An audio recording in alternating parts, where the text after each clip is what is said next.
What's up, guys? It's your boy, Barca Boy 103. Today we're going to be doing the match preview for Barcelona versus Osasuna in La Liga. You're probably thinking, Barca Boy, match preview? We're still in the international break. Welcome to La Liga, where they try and finesse you into making things difficult for you. Of course, this match was originally supposed to be taking place in the beginning of this month, but of course was postponed due to the sudden death of the first team doctor of Barcelona, Carlos Monera Garcia, and this was the only time to fit the game in as of right now due to scheduling issues. But we are Barcelona, we don't complain, we take the pill and we swallow it, as we tend to do since the whole entire federation is all corrupt and of course filled by Real Madrid fans. But anyways, on to this match. Very interesting game. We're already back from the international break in terms of action. The squad is looking a little bit thin. We saw players returning from their national team duties. Of course, Osasuna a little bit on the same boat as well. Of course, we will discuss it all in this video. But before we get into it, make sure you guys smash that like button down below and let's try and get to 200 likes on this video. It would be very much appreciated. And also, if you are new, make sure to subscribe down below if you haven't already, and let's get into it. Kickoff time for this match will be taking place at 9 p.m. local time, so regular kickoff time in La Liga, and this match will be taking place at the Lluís Companys Stadium in Montjuïc, the temporary home of Barcelona. So at least it's a home game coming off the back of this crazy game during the international break, so we'll take that little bit of an advantage. And the referee for this match has also been confirmed as well. On the pitch, it will be Mateo Busquets Ferreira, and on the VAR, it will be Javier Iglesias Villanueva. Let's start off by taking a look at the league table, where Barcelona are currently sat top of La Liga on 60 points after playing 27 matches. We have 19 wins, 3 draws, and 5 losses. You look at the last 5 games in the league, as a sexy record of 5 out of 5. Of course, one less game played than Real Madrid in second place, who also have the same amount of points on 60. We are ahead right now due to goal difference, but of course, remember, in La Liga, in the end, it will come down to head-to-head. So Barcelona do have the advantage because we won, of course, 4-0. So as long as we don't lose by more than 4 goals, it will go down the goal difference. But of course, we do have a superior one to Real Madrid. Their last 5 games is 3 wins, a loss, and a draw. Atletico on 56 points. We have now a 4-point gap with a game in hand on Atleti. Their last 5 games, 2 losses, of course one of them coming against Barcelona, 2 wins and a draw after 28 games, and Athletic Club as well on 52 points. So what does it mean? Of course, this is the game in hand. There's no other La Liga games, of course, taking place. They will not be playing until this weekend ahead. Win this game, you have a 3-point cushion on Real Madrid. Of course, that'll be crucial heading into the Clásico in about a month's time, a month and a few weeks away now, that Clásico in May. With this win as well, you have a 7-point difference on third place. That is absolutely huge. It gives you a bit of a cushion there. Of course, the main cushion is going to be the one for Real Madrid. So if you lose this game, of course, it still sucks a lot, but you'll still be in first place. If you draw, it's a point, which means you really have no wiggle room. The most important thing there with this win is that you have room for error. Of course, the room is very minimal, but the room is there. Of course, so many games coming up: Champions League, Copa, La Liga, everything thick and fast. We have a game on the weekend and midweek every single week until the end of the season, unless we don't make the Copa del Rey final. Of course, we get knocked out early in the Champions League. That's of course going to be different. But right now, as things currently scheduled, we have a game every weekend and every midweek from now until May. We're undefeated, of course, in 2025. That will not be the case. We're going to drop points at some point due to fatigue, due to, lacking concentration. You cannot perform this high at this level for this consistency. I think is pretty much impossible. So the points will be dropped. So getting that momentum, getting that point difference is crucial. Because then, you know what? Real Madrid might drop points as well. Same with Atletico Madrid as well. So having that cushion there, mental battle as well. And the fact that we're in first place with the game in hand is already absolutely huge. And now that game in hand needs to come into its advantage. If you take a look at our opponents in Osasuna and where they're currently standing in the league table, they are currently sat in 14th place in La Liga on 33 points. After playing 27 matches, they have 7 wins, 12 draws, 8 losses. In their last 5 games in La Liga, they are winless with 3 draws and 2 losses. They're currently only 6 points above the relegation zone, which again is a good cushion. Of course, there's those teams that are fighting: Espanyol, Las Palmas, Valencia, Leganes, Valladolid. They're kind of like in their own mini league. They're all separated by like 1 or 2 points. So I was going to have a cushion on that. But outside that mini relegation battle that you have down there, the worst team coming up next. Of course, on paper, they have a great team, a great stadium, one of the most hostile atmospheres in La Liga, but this season they have been absolutely shocking. Let's now take a look at our opponents in Osasuna. Like I just mentioned so far in La Liga, they've been doing very, very poor. Of course, last season they were touching European spots, competing for there. They were doing absolutely fantastic, a bogey team, deadly team, but this season they have been very, very poor. But despite that, in the last time we faced them, of course, this season in the El Sadar, beginning of the season, we lost 4-2. Of course, in this game, it was the first game where Flick heavily rotated like an RKO out of nowhere. Gerard Martin, Dominguez, Eric Garcia in the pivot, Pablo Torre, Pau Victor on the wing. That hit us like an RKO out of nowhere. He rotated half the squad, and in the end, we got beat fairly so 4-2. Lemon Yamal off the bench got a goal. Pau Victor got some jammy goal, but in the end, we probably should have lost that game 4-1.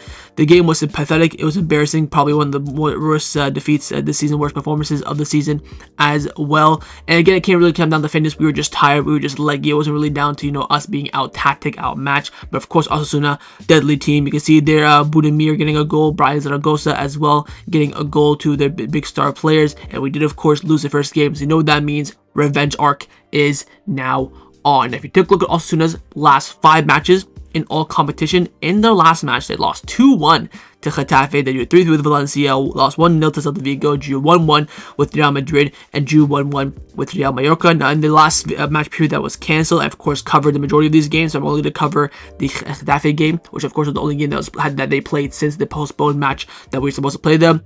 They, of course, got beat 2-1. I tell you what, Getafe, did they, jammy scam it? Sure, but bloody hell, were Osasuna shocking. I mean, to be fair to them, they did have a few chances in this game, which they couldn't convert, but they were so poor. They couldn't have any, they had lack in concentration, lack in transition. Yes, they had the majority of possession, which Getafe, they probably had that made due to the fact that Getafe gave it to them, but they were absolutely useless in it. I tell you what, their shot conversion rate in this game was absolutely so poor as well. Getafe had, 3 chances, 2 goals. I think Uche, the striker, scored like some banger, some difficult goal to score as well. So nothing went their way, and again, losing it to Getafe, terroristic football at the El Sadar, ain't gonna cut it whatsoever. So overall, like, quick final thoughts here. The reason why Osasuna doing so poor compared to last season is, of course, their historic manager Arasate left them and went to Real Mallorca. That's why Mallorca are up there, competing for European spots, playing so well. Vincent Moreno is now their manager.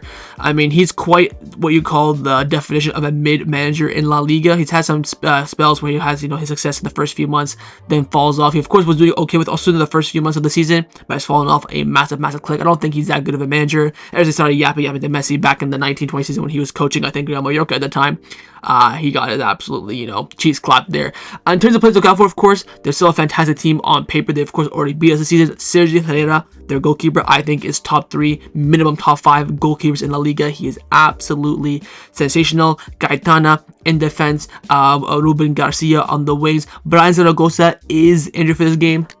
Thank God for that. Budimir, of course, their star striker, did play a lot for Croatia during the international break. We don't know if they're going to rest him or risk him for this game. They, of course, play Athletic Club this weekend at the MMS. So 2 very difficult games. They'll face the 2nd and 4th. Straight off the back of this international break, so they're going to have a struggling time there. Also, not probably expect them to lose, hopefully, both of the games. But they're still a really good team. They, of course, have Aitor Fernandez, Moy Gomez. They're a very, very strong team. They have very, La Liga experience, La Liga talent, some great players. It's a very well-balanced team. Just think they had really an off-season after having a really good season last season. So it's a very friendly team. Do not take this team lightly whatsoever. They can cause major problems to this team. But hopefully coming off the back of the international break, having a few injuries here and there, they can be a bit vulnerable. Now, heading into this match technically during the international break, but at the tailor end of the international break, the question now is who's fit, who's available, who can play this game, who's not going to play this game, who played the most minutes during the international break, who's injured, blah, blah, blah, blah, blah, blah. We're going to go through it in this video. Firstly, Kubarsi, of course, returned early with Spain, only played 41 minutes for Spain during the whole entire international break. Minor sprain, according to reports from Raccoon and not Fabrice Romano, from Heaven Miguel. He is ruled out for this game as a precaution. He should be good for this weekend against Girona, but in this game, they will not risk him, let him rest a bit more, and then they can, of course, use him. I think that's, of course, the correct call there. So he won't play this game, but still, the injury is not massive. We'll see if he gets a medical green light or not for this game, despite not being in the squad list. But again, Kubarsi unlikely to participate in this game. Now, in terms of everyone else, of course, Frankie de Jong had a lot of minutes for the Netherlands. Lemon Yamal played a lot of minutes as well. Pedri played 1 full game, then 1 extra time for Spain. Ferran Torres barely played, only played 50 minutes, both off the bench. Then he almost played about 100 minutes. I think he played 60 minutes in 1 game and about 60 less in the other. Caborsi, as we already know, played 41 minutes. Lewandowski played 86 minutes in 1 game, then came off the bench for about 20 minutes in another game. Kounde played the most minutes, 210, 2 full games for him. Araujo played 90 minutes in 1 game for Uruguay, but did not play the other game against Bolivia yesterday. Raphinha played 290 minutes against Argentina and Uruguay. So heading into this game, of course, keep in mind Araujo and Raphinha will return from South America today. They both will not be available to start this game. Maybe you could say Araujo, since he didn't play against Bolivia, he might be, a usable player if Flick wants to use him. If he's really that worried about his game, I wouldn't be surprised if Araujo started. I think the 3 players that will 100% will not play this game no matter what are Frankie de Jong, Lamine Yamal, and Kounde. Those 3 have played too many minutes. They're coming off the back of, high-intensity games in the Nation League. I doubt they will participate whatsoever. Wouldn't be surprised if Flick leads them out completely. I think Rafa could be on the bench as his insurance policy. Maybe Lamine as well. Maybe he'll have them all on the bench just in case, things don't go a bit south. But neither of those 3 100% will start this game. Raphinha won't start this game as well. Lua, you could say maybe, of course, had a bit of a knock according to, reports during national team duty. That's why he didn't start the second game. Of course, Ferran Torres having little to no minutes as well, but despite going on international break, do not forget as well, Fermin Lopez, Gerard Martin, Pablo Torre all came back early from the under-21 team as well. Hector Fort, I think, played both games for the under 19 for Spain. So again, we don't look that bad. In terms of the big players, again, Frankie, Lamine, Kounde, those are the 3 that I really, high alarm bells. I wouldn't even let them touch the blade of grass. I don't care for losing 6-0, 7-0. I would not use them. Do not use them. Pedri really comes down to Flick himself, or Pedri likes to play a lot. Playing is better for him. I don't know what that perspective is. I think Olmo, Ferran, Lua, Araujo are pretty much okay to play this game, I feel like. Based on the minutes that they got, based on the travel time as well, I would be okay if they do end up playing this game.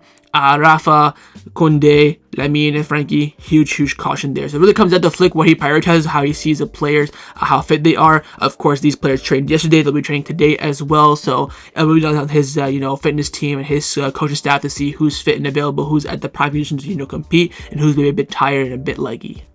Let's now get into the lineup prediction. We're starting with the manager, of course, Hansi Flick. I'm going to try my best to this lineup. I think it will be pretty much impossible to get 11 out of 11. If you get 11 out of 11, leave me your lineups down in the comments below.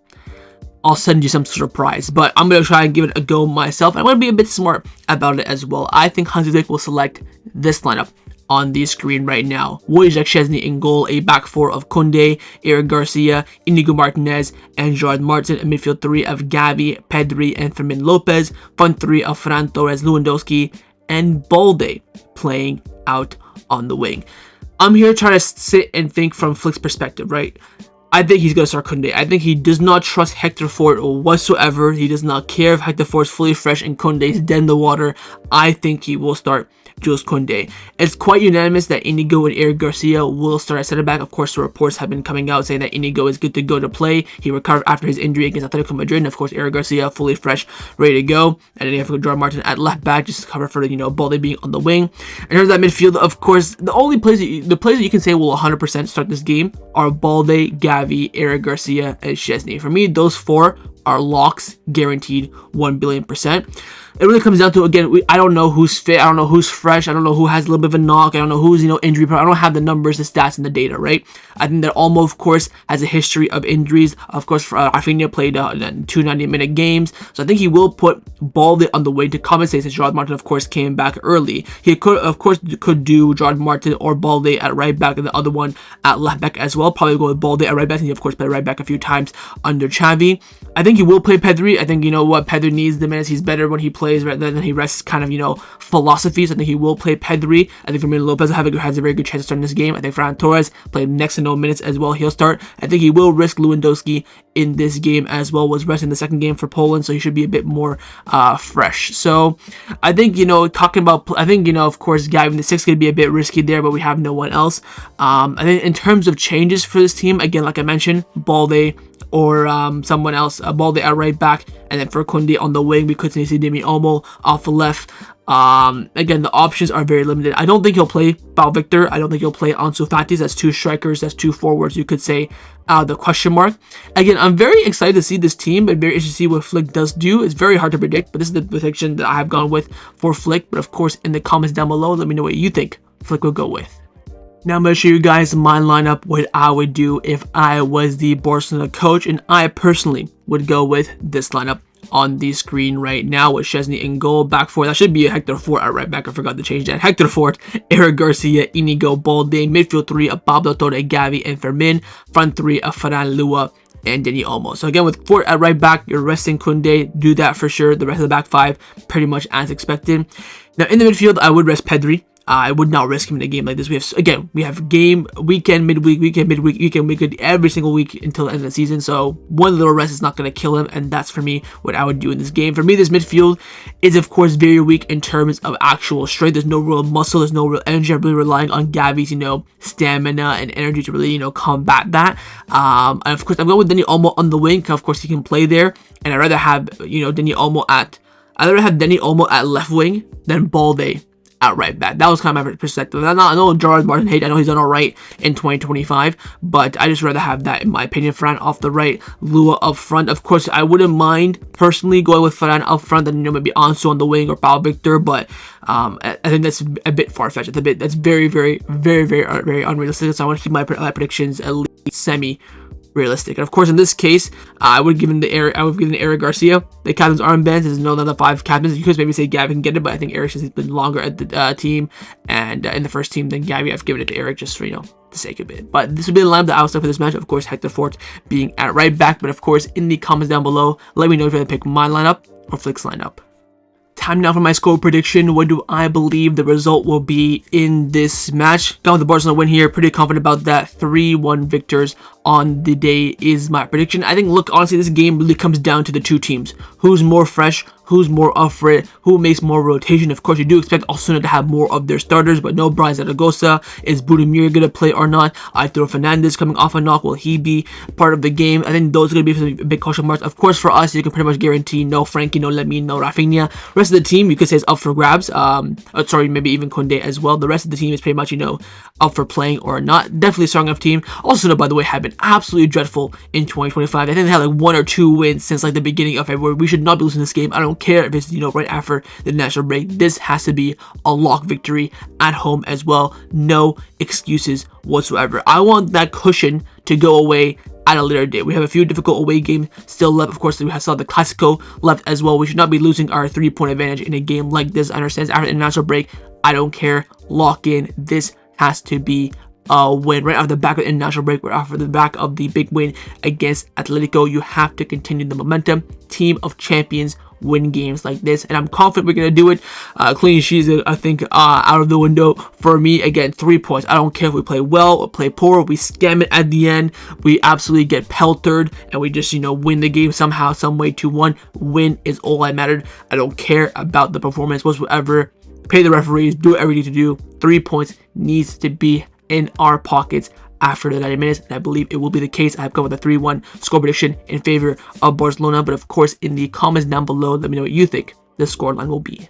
So that was a match preview for Barcelona versus Osasuna in La Liga. Hopefully you guys enjoyed this video. If you did, of course, make sure you drop a like down below, and of course in the comments down below as well, let me know your thoughts on everything we did discuss. The first thing I want to know is your score prediction, and secondly, on those lineups, probably the biggest talking point of this video. Firstly, would I pick my lineup or Flick's lineup? What do you think Flick will go with? What would you go with if you're the manager? Leave me your earlier thoughts down below, and of course, make sure you guys subscribe down below as well if you haven't already, and I will see you guys tomorrow for the live watch along. Set the reminder on the screen and come in, join me, watch the game with me. Follow after the match by my match reviews. I'll see you guys tomorrow. Big game ahead, very, very important. Nothing but the 3 points. Take care and Forza Barca.